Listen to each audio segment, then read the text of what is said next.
तो प्यारे बच्चों, इस वीडियो में डिस्कस करेंगे क्लास 9th के लिए प्रोवाइड किए गए साइंस के एनुअल एग्ज़ाम प्रैक्टिस पेपर को। ध्यान से देख लो, दोनों मीडियम में एक साथ डिस्कस करेंगे, हिंदी एंड इंग्लिश। ठीक है, ध्यान से देखो सॉल्यूशन को। फर्स्ट क्वेश्चन पे आ जाओ। पहला क्वेश्चन है, which of the following cell organelles is responsible for protein synthesis. तो ए ऑप्शन करेक्ट है, राइबोसोम्स। ठीक, हिंदी में निम्नलिखित में से कौन सा कोशिकांग प्रोटीन संश्लेषण के लिए उत्तरदायी है। तो ए ऑप्शन करेक्ट है, राइबोसोम। सेकंड क्वेश्चन, रक्त को संयोजी ऊतक कहा जाता है क्योंकि। तो यहाँ पर सी ऑप्शन करेक्ट हो जाएगा, क्योंकि इसमें तरल आधात्री होता है और यह विभिन्न अंगों को कार्यात्मक रूप से जोड़ता है। क्वेश्चन नंबर 2 का आंसर हो जाएगा। इंग्लिश में देखो ध्यान से, blood is called a connective tissue because. तो यहाँ पर आपका सी ऑप्शन करेक्ट है, it has fluid matrix and connects different organs functionally. ठीक है, सी ऑप्शन करेक्ट हो जाएगा क्वेश्चन नंबर 2 में। क्वेश्चन थर्ड है, cork cells are impervious to gases due to the presence of. तो यहाँ पर आपका बी ऑप्शन करेक्ट है, सुवेरिन। क्वेश्चन नंबर 3 में हिंदी में देखो क्वेश्चन 3। क्वेश्चन नंबर 3 है बच्चों, कार्क कोशिकाएं किसकी उपस्थिति के कारण गैसों के लिए अभेद्य होती हैं। तो बी ऑप्शन करेक्ट है, सुबरिन। ठीक है, क्वेश्चन नंबर 3 में। क्वेश्चन नंबर 4 है, the main water conducting elements of xylem are. तो यहाँ पर बी ऑप्शन करेक्ट है, वेसल्स एंड ट्रैकिड्स। ठीक है, बी ऑप्शन करेक्ट है। हिंदी में देखो क्वेश्चन नंबर 4। हिंदी में क्वेश्चन नंबर 4 है बच्चों, ध्यान से देखो, जाइलम के मुख्य जल संवाहक तत्व हैं तो वाहिकाएं और वाहिनिकाएं। ठीक है, बी ऑप्शन करेक्ट है। क्वेश्चन नंबर 5 है, निम्नलिखित में से कौन सा फसल उत्पादन को प्रभावित करने वाला एक जैविक कारक है।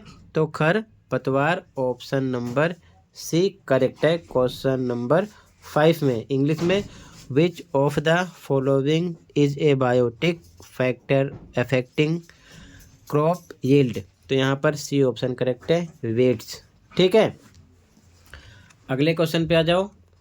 क्वेश्चन नंबर 6, ध्यान से देखो, क्वेश्चन नंबर 6 है बच्चों, विच among the following is an example of green manure. तो यहाँ पर आपका बी ऑप्शन करेक्ट है, ग्वार। ठीक है, हिंदी में देखो, निम्नलिखित में से कौन सा हरी खाद का एक उदाहरण है। तो ग्वार। ठीक है, बी ऑप्शन करेक्ट है। क्वेश्चन नंबर 7, पशुपालन का मुख्य उद्देश्य क्या है। तो बी ऑप्शन करेक्ट है, पशु आधारित खाद्य उत्पादन बढ़ाना। ऑप्शन नंबर बी करेक्ट है क्वेश्चन नंबर 7 में। इंग्लिश में देखो, what is the main objective of animal husbandry. तो यहाँ पर आपका बी ऑप्शन करेक्ट है, increasing production of animal based food. ठीक है, ऑप्शन नंबर बी करेक्ट है। क्वेश्चन नंबर 8 देखो, यहाँ पर असर्शन रीजन वाला क्वेश्चन है, यानी कि अभिकथन और कारण वाला। तो जो असर्शन है, तो यहाँ पर बच्चों असर्शन है, diffusion and osmosis are similar process. बिल्कुल सही बात, ट्रू है ये स्टेटमेंट। रीजन कह रहा है, both involve movement of molecules from higher to lower concentration. तो ये भी बिल्कुल ट्रू है। और रीजन जो असर्शन है, इसका एक्सप्लेनेशन है, इसलिए यहाँ पर ए करेक्ट होगा। Both A and reason are true and R is the correct explanation of A option correct होगा क्वेश्चन नंबर 8 में। ठीक है, हिंदी में देखो क्वेश्चन ध्यान से, क्वेश्चन नंबर 8, अभिकथन कारण वाला। तो अभिकथन क्या कह रहा है कि विसरण और परासरण समान प्रक्रियाएं हैं। बिल्कुल सही। कारण कह रहा है कि दोनों में अणुओं की अधिक सांद्रता से कम सांद्रता की ओर गति शामिल है। बिल्कुल सही। तो ये जो कारण है अभिकथन की सही व्याख्या है, इसीलिए ए ऑप्शन करेक्ट हो जाएगा। ए और कारण आर दोनों सत्य हैं और आर ए की सही व्याख्या है। ठीक है। अब इसके बाद में बच्चों सबसे पहले सेक्शन बी और सेक्शन सी के सभी एमसीक्यू क्वेश्चन देख लो। ठीक है, तो सेक्शन बी पे आ जाओ। ठीक है, एमसीक्यू क्वेश्चन पर सबसे पहले। ठीक है, तो यहाँ से सेक्शन बी स्टार्ट हुआ है। ठीक है, खंड खा। तो क्वेश्चन नंबर 15 देखो, निम्नलिखित में से कौन सा ठोस अवस्था का गुण नहीं है? तो बच्चों उच्च विसरण दर। ठीक है, डी ऑप्शन करेक्ट है। इंग्लिश में देखो सेक्शन बी का सॉल्यूशन सबसे पहले। ठीक है, section B question number 15, which of the following is not a property of solids? तो यहाँ पर डी करेक्ट है, हाई रेट ऑफ डिफ्यूजन। अगला क्वेश्चन देखो, question number 16, what type of mixture is blood? तो बच्चों कोलाइड। ठीक है, सी ऑप्शन करेक्ट है यहाँ पर। रक्त किस प्रकार का मिश्रण है? तो कोलाइड का है। ठीक है, अगला क्वेश्चन है CO2 का आणविक द्रव्यमान है? तो 44। ठीक है, यहाँ पर सी ऑप्शन करेक्ट है। ठीक है, the molecular mass of CO2 is 44। ठीक है, आगे देखो ध्यान से, असर्शन रीजन वाला क्वेश्चन है, क्वेश्चन नंबर 18। तो यहाँ पर बच्चों असर्शन है, electrons revolve around the nucleus in discrete orbits. तो बच्चों ये बिल्कुल ट्रू है। ठीक है, रीजन कह रहा है कि electrons loose energy continuously while revolving around the nucleus. ये आपका फॉल्स है। ठीक है, तो यहाँ पर ए ट्रू है, आर फॉल्स है, इसलिए सी लगा देंगे। ठीक है, सी ऑप्शन करेक्ट हो जाएगा। हिंदी में देखो क्वेश्चन नंबर 18, अभिकथन कारण वाला क्वेश्चन है। अभिकथन, इलेक्ट्रॉन विविक्त कक्षाओं में नाभिक के चारों ओर चक्कर लगाते हैं। बिल्कुल सही। कारण, इलेक्ट्रॉन नाभिक के चारों ओर चक्कर लगाते समय लगातार ऊर्जा विकृत करते हैं। ये गलत है। ठीक है, तो इसलिए यहाँ पर सी हो जाएगा। ए सत्य है, आर असत्य है। ठीक है, अब इसके बाद में सेक्शन सी के एमसीक्यू क्वेश्चन पे आ जाओ। ठीक है, सबसे पहले सभी एमसीक्यू क्वेश्चन को देख लो। ठीक है, सेक्शन सी, तो सेक्शन सी यहाँ से स्टार्ट है। ठीक है, ध्यान से देख लो सबसे पहले सेक्शन सी के एमसीक्यू क्वेश्चन को। ठीक है, तो यहाँ पर सेक्शन सी देखो क्वेश्चन नंबर 26। तो क्वेश्चन नंबर 26 में बच्चों देख लो ध्यान से, यहाँ पर आपको टी पता है 10 सेकेंड, टाइम का पता है। ठीक है, यू का पता 36 किलोमीटर पर आवर। ठीक है, यहाँ पर आवर, और वी का पता है 72 किलोमीटर पर आवर। तो यहाँ पर जो टाइम है सेकंड में है। ठीक है, और यहाँ पर सभी ऑप्शन मीटर पर सेकंड में है। तो सबसे पहले किलोमीटर को मीटर पर सेकंड में कन्वर्ट करेंगे। तो शॉर्ट ट्रिक के लिए आप 36 को 5/18 से मल्टीप्लाई करोगे। 18 1 जा 18, 2 जा 36, 2 5 जा 10 मीटर पर सेकंड, यानी कि किलोमीटर पर आवर को मीटर पर सेकंड में कन्वर्ट किया। इसी प्रकार 72 किलोमीटर पर आवर को भी कन्वर्ट करोगे मीटर पर सेकंड में, तो 5/18 से मल्टीप्लाई करोगे तो हो जाएगा 20। ठीक है, 18 1 जा 18, 4 जा 72 और 4 5 जा 20 मीटर पर सेकंड। ये भी हो गया। तो यहाँ पर हमको निकालना है एक्सीलरेशन, यानी कि त्वरण निकालना है। तो एक क्वेश्चन मार्क है, ए का फॉर्मूला होता है v-u/t, v/u/t। यहाँ से आपको क्वेश्चन में गिवन है, वैल्यू रख दो 20, v है। ठीक है, कन्वर्ट करने पर आया मीटर पर सेकंड में। u 10 है, 20 - 10 अपॉन में टाइम t 10 है, 20 - 10 10 अपॉन में 10 = 1 मीटर पर सेकंड स्क्वायर आ जाएगा। ठीक है, यहाँ पर आपका ए ऑप्शन करेक्ट हो जाएगा क्वेश्चन नंबर 26 में। ठीक है, हिंदी में भी सेम आपको ऐसे ही यहाँ पर आंसर फर्स्ट मिल जाएगा। ठीक है, 1 सेम सॉल्यूशन है। इसके बाद में अगला क्वेश्चन है, यहाँ पर त्वरण निकालना था, ध्यान रखना। ठीक है ना, त्वरण ए क्वेश्चन मार्क था, तो इसका फॉर्मूला लगाया गया है ठीक है, सेम सॉल्यूशन इसके लिए भी होगा, ये चीज़ ध्यान में रखना। ठीक, आगे देखो 27वां क्वेश्चन है, एक वेग समय ग्राफ में ग्राफ और समय अक्ष के बीच का क्षेत्रफल क्या दर्शाता है?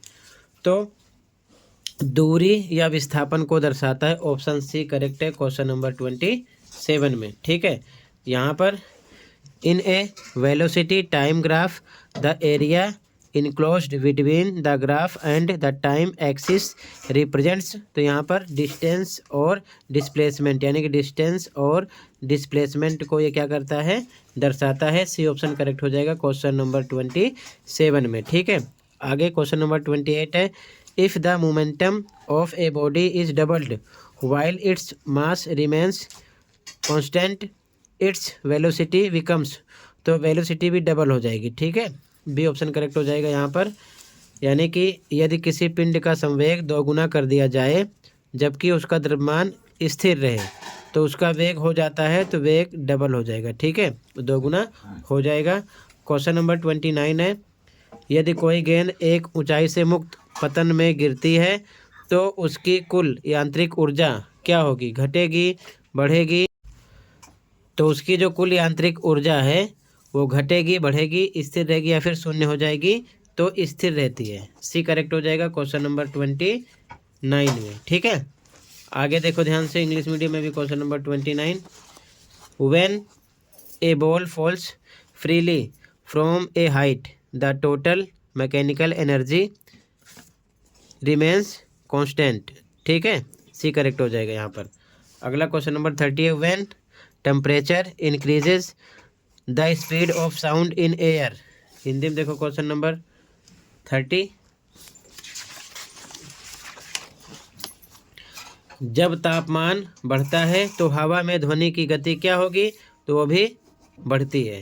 ये ऑप्शन करेक्ट हो जाएगा यहाँ पर। ठीक है, इंक्रीज होगी। ठीक है, अगला क्वेश्चन नंबर 31,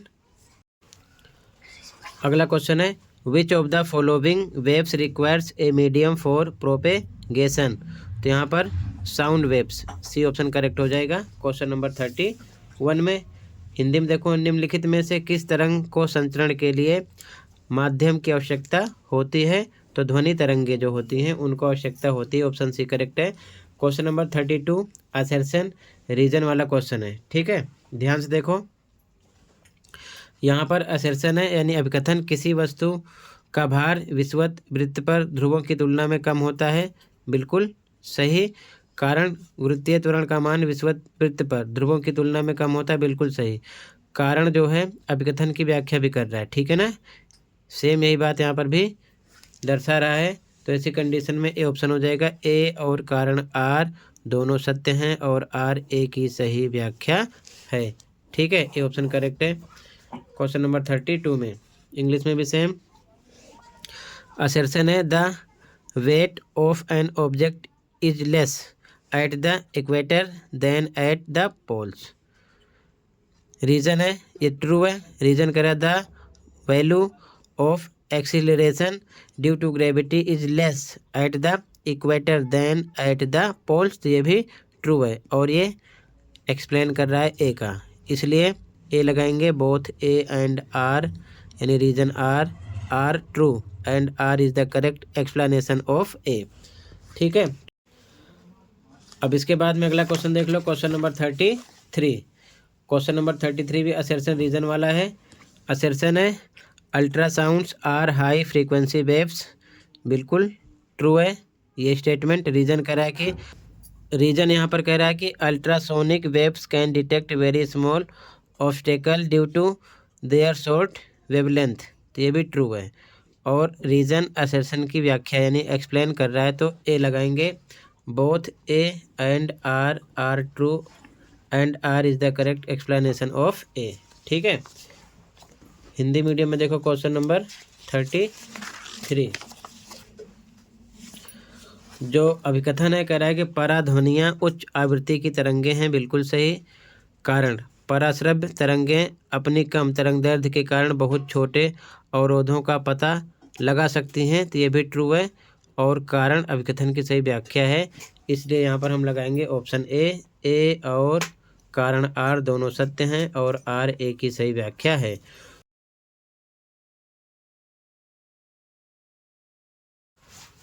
तो टोटल बच्चों section A, section B, section C के सभी एमसीक्यू क्वेश्चन डिस्कस कर दिया। अच्छे से प्रैक्टिस कर लो। कहीं पर कोई डाउट है कमेंट कर सकते हो। मिलते हैं अगली वीडियो में। Thank you for watching and take care.